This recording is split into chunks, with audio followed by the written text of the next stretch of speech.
사랑하는 고대교회 가족 여러분, 오늘도 평안하셨습니까?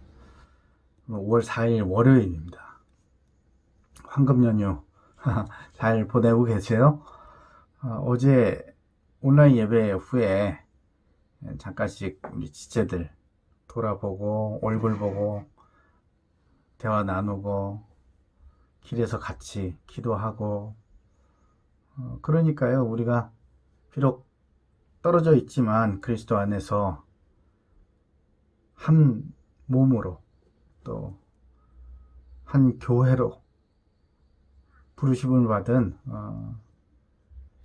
교회임이 새삼스럽게 다시 확인되고 참 기쁩니다. 그래서 그런지 일주일에 한 번 만나는 그 주일이요, 굉장히 기다려져요. 어떤 모습을 하고 있을까, 만나면 이렇게 잘 지내는지. 마스크를 쓰고 있지만 마스크 넘어서 보이는 그 안색도 좀 살피게 되고, 또 눈빛으로 전해지는 그 마음들을 좀 헤아려 보려고 애를 쓰고 그렇게 됩니다. 주일이 점점 더 기다려지는 그런 마음이에요. 혼자 지내는 게 익숙해질 만한 그런 시간이 많이 흘렀어요. 혼자 지내는 시간이 점점 길어지고 있습니다. 그러나 이럴 때일수록 우리가 자칫 나태해지기도 쉽습니다. 그러니까 자기 관리에 정말 많은 신경을 써야 될 것 같습니다. 특히 가장 중요한 영적 관리, 이 영적 관리를 위해서 매일 함께 이렇게 묵상하시면서 오히려 이 기회에 더 큰 영적 성장을 이루는 고대교회 가족들 다 되시길 바랍니다. 오늘 묵상할 말씀은요, 요한복음 8장입니다. 요한복음 8장 31절에서 32절 말씀이에요. 요한복음 8장 31절에서 32절 두 절입니다. 요한복음 8장 31절 32절 제가 읽어 드릴게요. 그러므로 예수께서 자기를 믿은 유대인들에게 이르시되 너희가 내 말에 거하면 참으로 내 제자가 되고 진리를 알지니 진리가 너희를 자유롭게 하리라. 아멘. 요한복음 8장 31절 32절을 읽었습니다. 여러분, 연세대학교의 교훈이 뭔지 아세요? 연세대학교 교훈은요, 진리가 너희를 자유케 하리라 입니다. 연세대학교 학생들이 이 교훈이 어디서 나왔는지 다 알까요? 알겠죠? 여러분도 많이 들어봤죠? 연세대학교는요, 너희가 내 말에 거하면 참 내 제자가 되고 진리를 알지니 진리가 너희를 자유롭게 하리라 라는 이 말씀, 성경 말씀을 바탕으로 진리와 자유의 정신을 체득한 지도자를 양성한다 라는 이제 건학 이념 위에 이렇게 세워졌습니다. 이것이 연세대학교의 건학 이념이라고 홈페이지에 나와 있어요. 제가 들어가서 확인을 해봤습니다. 어떻게 성경 말씀이 건학 이념이 되었을까요? 연세대학교에 대해서 좀 말씀을 드릴게요. 연세대학교는 1957년 1월 달에 연희대학교와 세브란스 의과대학이 통합하여서 연세대학교, 연희대학교의 세브란스 의과대학의 그래서 연세대학교로 새롭게 출범하게 되었습니다. 연희대학교는요, 1915년 3월 미국 북장로교, 그리고 남북 감리교, 캐나다 장로교 등 이런 선교부 연합위원회의 협력을 얻어서 북장로회 선교사로 파송된 언더우드, 호레이스 그랜트 언더우드, 한국명은 원우드예요. 히딩크 알죠? 히딩크 감독의 한국명이 희동구라면서요. 원우드 선교사님이 YMCA 군내에 설립한 조선기독대학이 시초가 되었습니다. 이게 연희대학교의 시초였어요. 그리고 세브란스 의과대학은 1885년 대한제국의 궁정어이였던 알렌 선교사, 역시 선교사님이죠. 알렌에 의해서 설립된 최초의 근대신식 의료기관인 제중원이 그 모태였죠. 이듬해인 1886년 3월 29일 이 제중원 안에 서양식 의학 전문가들을 양성하기 위하여서 의학부를 세웠는데, 이것이 세브란스, 우리가 알고 있는 이 세브란스 의과대학의 모태가 되었습니다. 연희대학교나 세브란스 의과대학교나 다 선교사님에 의해서 세워졌죠. 이 언더우드 선교사님은요, 미국 국장로교 선교사예요. 1885년 4월 5일 부활주일에 제물포에 도착을 했습니다. 당시는 조선이죠. 후에 한국 최초의 현대식 병원이 되는 광해원에서 물리학과 화학을 가르쳤다고 합니다. 그리고 헨리 아펜젤러 선교사님, 윌리엄 스크랜턴, 제임스 게일 같은 이런 유명한 우리나라 기독교의 시초가 되었었던, 복음을 전해주셨던 이런 선교사님들과 함께 성경을 한국어로 옮기는 성경 번역 작업도 하셨어요. 신약은 1900년에, 구약은 1910년에 번역이 완성이 되었습니다. 그럼 이전에 있었던 성경은 뭐냐? 중국어 성경이에요. 중국어 성경이 우리에게 이제 전달이 됐었던 거죠. 자, 그리고 언더우드 선교사의 형이었었던 존 언더우드는요, 뉴욕에서 언더우드 타이프라이터 있죠, 이게 타자기를 보급하는 사업가였습니다. 그 사업가가 이 언더우드 선교사의 든든한 선교 재정을 담당하는 후원자였어요. 1889년 언더우드는 의사 릴리어서 호튼 여사와 결혼을 했죠. 그리고 이후에 1916년 언더우드 선교사님의 이 건강이 안 좋아졌어요. 굉장히 안 좋아지셔가지고 미국으로 병치료를 위해서 돌아가셨습니다. 귀국을 했죠. 그러나 호전되지 않았고 애틀랜틱 시티에서 숨을 거두셨어요. 처음에는 뉴저지에 있는 그로브 교회 묘역에 안장이 되었다가 1999년이죠. 얼마 안 됐죠. 1999년 양화진 선교사 묘원으로 이장하게 되었습니다.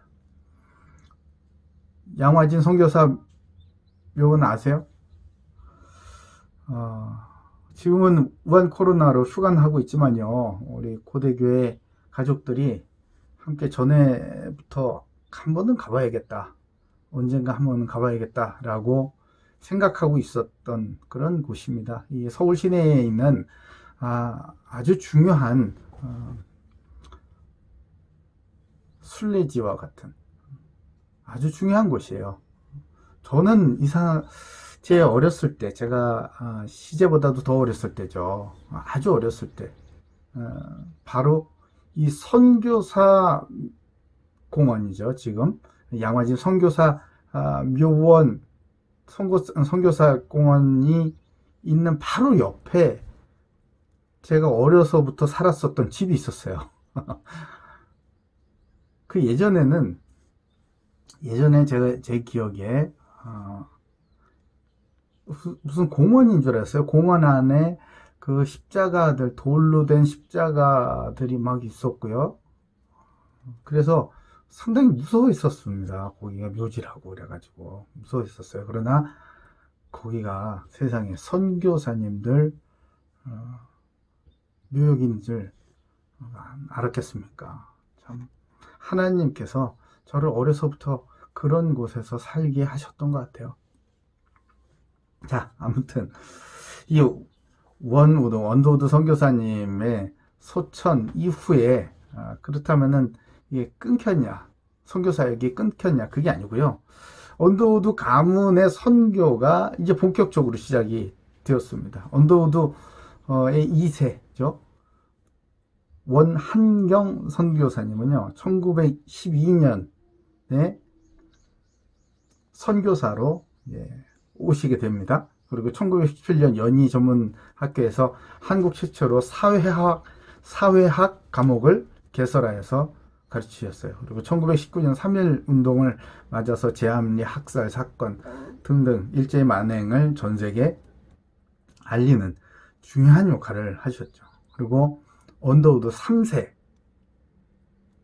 연세대학교의 창립자이신 언더우드 1세의 손자죠. 이분의 한국명은 원일한입니다. 이분은 6.25 전쟁 때 해군 대위로 참전을 하셨어요. 그리고 연세대학교에서 한국교육의 발전과 한미 우호 증진에 아주 큰 역할을 하는 그런 기여를 하셨습니다. 그리고 언더우드 4세는요, 이제 4대까지 내려옵니다. 원한광이세요. 1980년 광주 민주화 운동 당시에 시민 학살을 전 세계에 알렸어요. 그래서 한국 정부에서 추방까지 당하는 그런 고초를 겪으셨습니다. 언더우드 가문의 이 한국 사랑은 정말 대단하죠. 정말 대단하세요. 그래서 2004년 결국 정부에서 국민훈장 모란장을 수여하였습니다. 연세대학교는요, 미국 북장로교에서 파송받은 선교사님의 기도와 헌신, 그리고 그의 형인 존 언더우드의 전폭적인 선교 후원, 그리고 4대에 걸친 헌신에 기반하여서 지금은 아주 세계적인 명문사학으로 성장하게 되었습니다. 굉장히 중요하고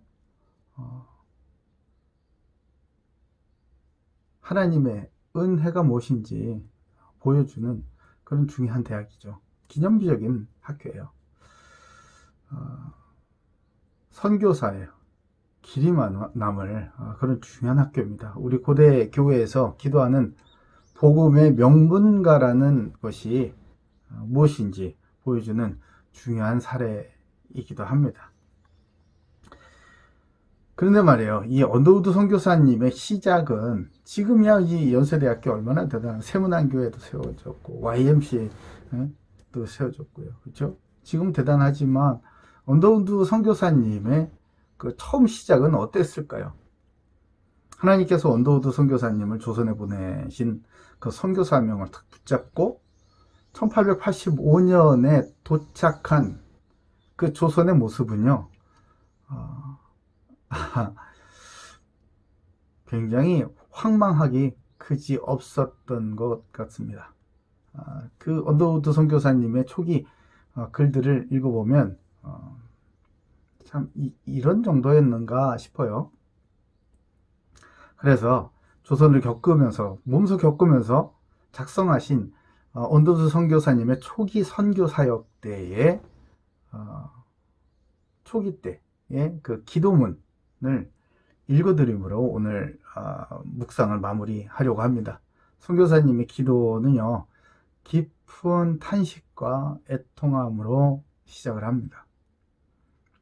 언더우드 선교사님을 자유케 하신 예수는 그리스도이시고 살아계신 하나님의 아들이시다 라는 이 진리가 조선이라는 절망의 땅도 자유케 하여서 예수 믿는 조선, 이 나라가 되길 얼마나 간절한 마음으로 기도하셨는지 이 기도문에서 잘 볼 수 있습니다.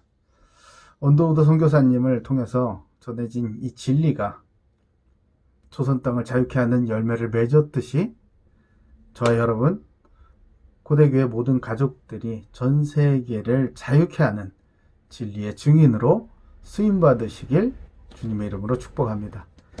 지금부터 기도문 언더우드 선교사님의 기도문을 읽고 오늘의 묵상을 마치겠습니다. 오 주여, 지금은 아무것도 보이지 않습니다. 주님, 메마르고 가난한 땅, 나무 한 그루 시원하게 자라오르지 못하고 있는 땅에 저희들을 옮겨와 앉히셨습니다. 그 넓고 넓은 태평양을 어떻게 건너왔는지 그 사실이 기적입니다. 주께서 붙잡아 뚝 떨어뜨려 놓으신 듯한 이곳, 지금은 아무것도 보이지 않습니다. 보이는 것은 고집스럽게 얼룩진 어둠뿐입니다. 그들은 묶여 있는지도 고통이라는 것도 모르고 있습니다. 고통이 고통인 줄 모르는 자에게 고통을 벗겨주겠다고 하면 의심부터 하고 화부터 냅니다. 조선 남자들의 속셈이 보이질 않습니다. 이 나라 조정의 내심도 보이지 않습니다. 가마 타고 다니는 여자들을 영영 볼 기회가 없으면 어찌 합니까? 조선의 마음이 보이질 않습니다. 그리고 저희가 해야 할 일이 보이지 않습니다. 그러나 주님, 순종하겠습니다. 겸손하게 순종할 때 주께서 일을 시작하시고 그 하시는 일을 우리들의 영적인 눈이 볼 수 있는 날이 있을 줄 믿습니다. 믿음은 바라는 것들의 실상이요 보지 못하는 것들의 증거니라고 말씀하신 그 말씀을 따라 조선의 믿음의 앞날을 볼 수 있게 될 것을 믿습니다. 지금은 우리가 황무지 위에 맨손으로 서 있는 것 같사오나 지금은 우리가 서양 귀신, 양귀자라고 손가락질을 받고 있사오나 저희들이 우리 영혼과 하나인 것을 깨닫고 하늘나라의 한 백성, 한 자녀임을 알고 눈물로 기뻐할 날이 있음을 믿습니다. 지금은 예배드릴 예배당도 없고 학교도 없고 그저 경계와 의심과 멸시와 천대함이 가득한 곳이지만 이곳이 머지않아 은총의 땅이 되리라는 것을 믿습니다. 주여, 오직 제 믿음을 붙잡아 주옵소서. 예수 그리스도 이름으로 기도드립니다. 아멘. 자, 내일 만나겠습니다.